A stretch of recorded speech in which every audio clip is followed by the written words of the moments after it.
कहानी शुरू होती है लोगन नाम के एक लड़के से जो पार्क में एक्सरसाइज कर रहा होता है। असल में वो कॉलेज के जमाने में एक प्रोफेशनल रॉक क्लाइंबर था। हर कोई उसकी बहुत तारीफ करता था, लेकिन अब उसकी जिंदगी पूरी तरह से बदल चुकी है। उसके पास कोई जॉब नहीं, जहां भी जॉब के लिए जाता है उसे रिजेक्ट कर दिया जाता है। उसकी जिंदगी बिल्कुल भी ठीक नहीं चल रही होती। हर कदम पर उसे परेशानी का सामना करना पड़ता है। जॉब ना होने की वजह से वो दिन रात घर में पड़ा रहता है। एक लड़का होने के बावजूद घर में साफ सफाई और बर्तन धोने की जिम्मेदारी उसकी होती है। काम न मिलने की वजह से घर में भाई बहन हर वक्त उसका मजाक उड़ाते रहते हैं, जो कि ये बात उसे बहुत बुरी लगती है। कुछ दिन बाद उसकी मम्मी का बर्थडे आने वाला है, इसीलिए लोगन और उसकी बहन चाहते हैं कि वो उसे अच्छे से सेलिब्रेट करें। लोगन अपनी बहन से कहता है कि क्लाउड गार्डन नाम का एक बहुत अच्छा होटल है, हमें वहीं पार्टी रखनी चाहिए। उसकी बहन उसकी बात मान लेती है। अगले दिन जब माँ का बर्थडे आता है तो सब के सब क्लाउड गार्डन होटल पहुंच जाते हैं, जहां उनके और भी रिश्तेदार आए होते हैं। सब लोगन को इस बात पर कुछ ना कुछ कहते रहते हैं कि उसके पास जॉब नहीं है, जो कि ये बात उसे बहुत बुरी लगती है। असल में यहाँ लोगन काफी देर से किसी को ढूंढ रहा होता है। तभी वहाँ एक वेट्रेस आती है, जिसे देखकर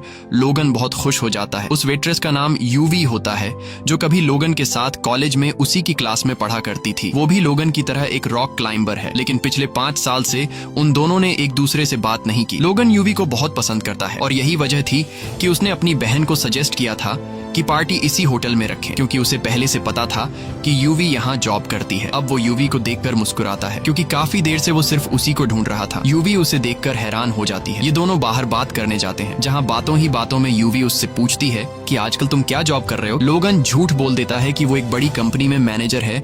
असल में वो यूवी को सच नहीं बताना चाहता कि उसके पास कोई काम नहीं। तभी यूवी का बॉस उसे बुलाता है, जो हमेशा यूवी के साथ फ्लर्ट करता है, और यूवी अपने बॉस से बहुत परेशान थी, लेकिन वो मजबूर थी क्योंकि ये होटल उसके फादर का है। इसलिए वो उसके किसी भी ऑर्डर से इनकार नहीं कर सकती थी, क्योंकि अगर वो उसकी बात नहीं मानती तो वो उसे काम से निकाल देता। अब अगले सीन में शहर के बीचों बीच एक ट्रक को रुकते हुए दिखाया जाता है, जिसमें से एक आदमी निकलकर उसका वॉल खोल देता है, जिसके अंदर से जहरीली गैस बाहर निकलती है और धीरे धीरे पूरे शहर में फैलना शुरू हो जाती है। ये गैस बहुत जहरीली होती है। जो भी इस जहरीली गैस के चपेट में आता है उसका दम घुटना शुरू हो जाता है, और इस तरह से कई लोग मर जाते हैं। अब पूरे शहर में हड़कंप मच जाता है।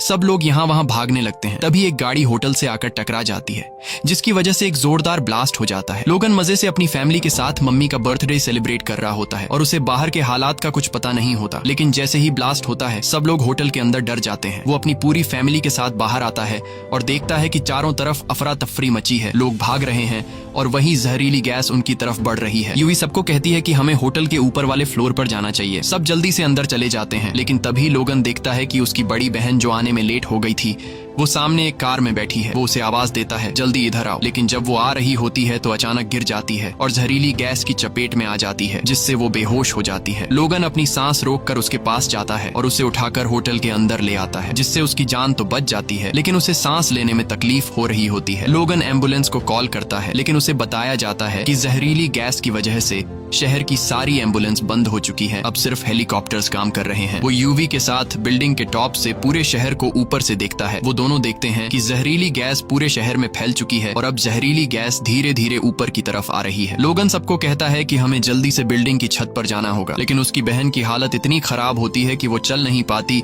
इसलिए वो कुछ कपड़ों को जोड़कर एक स्ट्रेचर बनाता है और कुछ लोगों की मदद से अपनी बहन को ऊपर ले जाता है। लेकिन जैसे ही वो ऊपर पहुंचते हैं उन्हें पता चलता है कि ऊपर वाला दरवाजा लॉक है और उसकी सिर्फ एक चाबी है जो नीचे रिसेप्शन पर रखी है। जब वो ऊपर से नीचे देखते हैं जहाँ रिसेप्शन है, तो वहाँ उन्हें गैस के सिवा कुछ नजर नहीं आता। ये देखकर सब बहुत परेशान हो जाते हैं। नीचे जाने का मतलब मौत है। अब वो नीचे के फ्लोर पर जाते हैं, जहाँ टीवी पर न्यूज चल रही होती है और न्यूज में उन्हें बताया जाता है कि ये गैस पूरे शहर में फैल चुकी है। अगर कोई गैस की चपेट में आ चुका है तो सांस धीरे धीरे लेना चाहिए, क्योंकि इस तरह वो बंदा 15 मिनट तक सरवाइव कर सकता है। और अगर तुम्हारे पास मास्क है तो फौरन पहन लो, शायद तुम्हारी जान बच जाए। बिल्डिंग के हर कोने में ढूंढने के बाद उन लोगों को 3 मास्क मिल जाते हैं, मगर मसला सिर्फ मास्क ढूंढना नहीं था। अब बारी थी नीचे रिसेप्शन में जाकर चाबी लाने की, ताकि वो चाबी लाकर दरवाजा खोलें और छत पर जा सकें, जहाँ से उन्हें रेस्क्यू किया जा सकता है। लोगन को कुछ समझ नहीं आ रहा होता।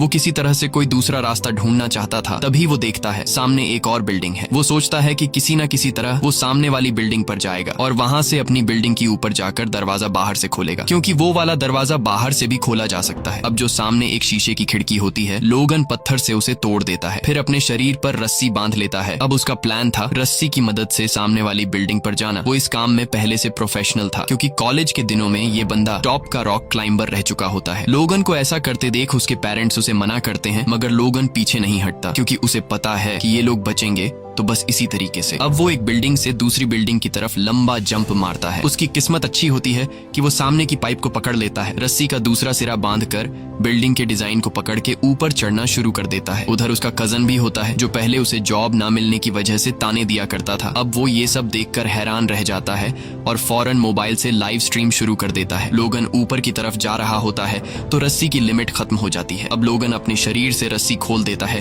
ताकि आगे बढ़ सके। ऐसा करना बहुत ही रिस्की होता है, मगर इसके अलावा और कोई ऑप्शन नहीं था। अब लोगन बिना सेफ्टी के धीरे धीरे ऊपर चढ़ने लगता है। कुछ देर बाद वो छत के बहुत करीब पहुंच जाता है, जहां एक शेर का स्टैच्यू बना होता है। वो उसे पकड़कर खुद को ऊपर खींचने की कोशिश करता है, मगर वो बहुत थका हुआ होता है और उसे ऊपर चढ़ने में बहुत मुश्किल हो रही होती है। अब उसके बाजू में ताकत नहीं बची होती, मगर लोगन को पता होता है कि उसकी कोशिश से सबकी जान बच सकती है, इसलिए पूरी हिम्मत के साथ आखिरकार छत पर पहुंच जाता है और दरवाजा बाहर से खोल देता है। सब लोग छत पर आ जाते हैं और अब सबको उम्मीद होती है कि रेस्क्यू टीम आ जाएगी। सब लोग अपने मोबाइल्स की लाइट्स ऑन करके हेलीकॉप्टर को सिग्नल देने की कोशिश करते हैं, मगर इतनी ऊंचाई से हेलीकॉप्टर को वो लाइट्स नजर नहीं आती। तभी यूवी के दिमाग में एक आइडिया आता है। वो वहां पर मौजूद सभी लोगों से कहती है कि हमें एच की शेप में खड़ा होकर अपने मोबाइल के टॉर्च को ऑन कर लेना चाहिए, ताकि ऊपर से देखने वाले को पता चले कि हमें हेल्प चाहिए। वो सब मान जाते हैं और मोबाइल की लाइट्स के साथ एच बनाते हैं, मगर फिर भी हेलीकॉप्टर को नजर नहीं आता, क्योंकि मोबाइल की लाइट्स बहुत कमजोर होती हैं। यूवी को समझ आ जाता है कि कुछ और सोचना पड़ेगा, तो वो नीचे जाती है और होटल की जो बड़ी सी होर्डिंग होती है उसको ऑन ऑफ करना शुरू कर देती है, ताकि ऊपर से रेस्क्यू टीम को सिग्नल मिले। और वाकई ये तरीका काम कर जाता है।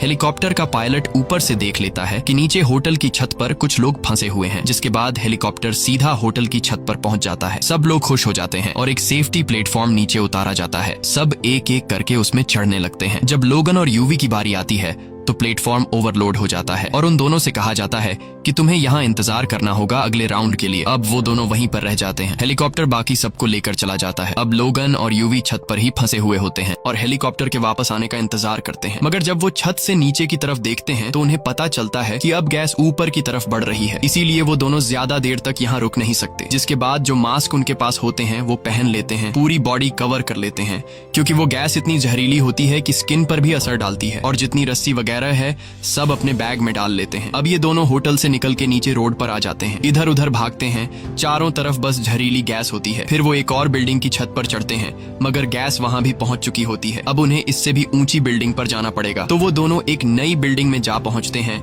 खुशकिस्मती से गैस यहाँ नहीं पहुंची होती और उनके पास जो फिल्टर मास्क होता है, अब वो मास्क एक्सपायर हो चुके थे, क्योंकि उसके अंदर गैस भर चुकी थी। इसीलिए अब उन्हें मास्क उतारने पड़ते हैं, लेकिन उनके पास एक आखिरी मास्क अभी भी बचा होता है। इसी दौरान उन्हें सामने एक और बिल्डिंग नजर आती है जहां से वो और ऊपर जा सकते थे, तो ये दोनों वहां रस्सी फेंकते हैं। सबसे पहले यूवी रस्सी के जरिए वहां जाती है, क्योंकि उसका वेट कम होता है। वो आराम से दूसरी बिल्डिंग पहुंच जाती है। अब लोगन की बारी होती है। लोगन धीरे धीरे आगे बढ़ता है, मगर अब गैस वहां तक भी आ चुकी होती है। खुशकिस्मती से जो बचा हुआ मास्क था वो उसने पहना होता है, इसीलिए बच जाता है और वो भी उस जगह पहुंच जाता है जहां यूवी पहले से मौजूद होती है। वो दोनों ऊपर से देखते हैं कि सामने वाली बिल्डिंग में बहुत सारे बच्चे फंसे हुए हैं, जो चिल्ला कर मदद मांग रहे होते हैं। ये दोनों एक लाइट से एरो बनाते हैं उन बच्चों की बिल्डिंग की तरफ, ताकि रेस्क्यू टीम को पता चल जाए कि वहां कोई फंसा हुआ है। जल्दी से हेलीकॉप्टर वहां पहुंचता है और वो सब बच्चों को अपने साथ ले जाता है। अब हेलीकॉप्टर की बारी थी इन दोनों को बचाने की, और हेलीकॉप्टर इन दोनों को लेने ही आने वाला होता है, मगर किस्मत एक बार फिर से उन्हें धोखा दे देती है। जिस बिल्डिंग की छत पर ये दोनों खड़े होते हैं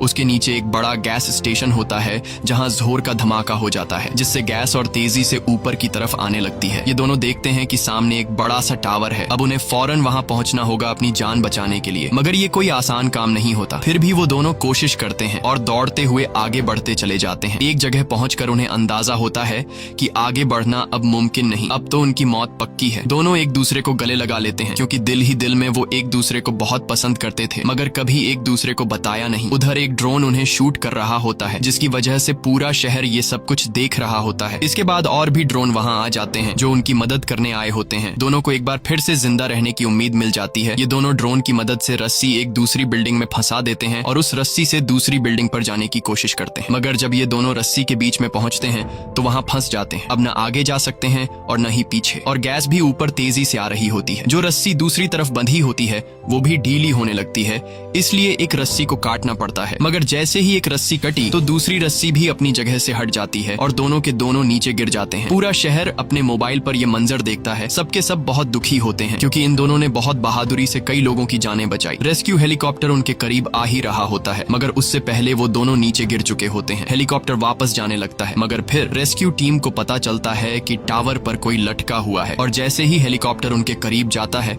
तो पता चलता है कि ये कोई और नहीं बल्कि लोगन और यूवी हैं जो अभी तक जिंदा होते हैं। रेस्क्यू टीम फौरन दोनों को बचाकर सेफ जगह पर ले जाती है। वहां जाकर लोगन को देखकर पूरा शहर, उसका फैमिली और दोस्त सब खुश हो जाते हैं क्योंकि लोगन और यूवी ने जो किया वो कोई आम बंदा नहीं कर सकता। उधर यूवी को दिखाया जाता है जिसके पास उसका बॉस आता है जो हमेशा उससे फ्लर्ट करता था। अब भी उसके साथ चिपकने की कोशिश करता है, मगर यूवी एक जोरदार थप्पड़ मार देती है और वो नौकरी छोड़ देती है। साथ ही पूरे शहर में पानी का स्प्रे शुरू हो जाता है क्योंकि हुकूमत को पता चल चुका होता है कि गैस को खत्म करने के लिए उस पर पानी डालना जरूरी है। लोगन अब यूवी के पास जाता है जिसे वो कॉलेज के दिनों से पसंद करता था मगर कभी बताया नहीं, और लोगन को भी पता चलता है कि वो भी उसे पसंद करती थी। और उसी वक्त बारिश शुरू हो जाती है जिसका मतलब होता है कि अब जल्द ही शहर से गैस का असर हमेशा के लिए खत्म हो जाएगा, और इसी के साथ फिल्म की कहानी भी खत्म हो जाती है। उम्मीद है आपको ये कहानी पसंद आई होगी।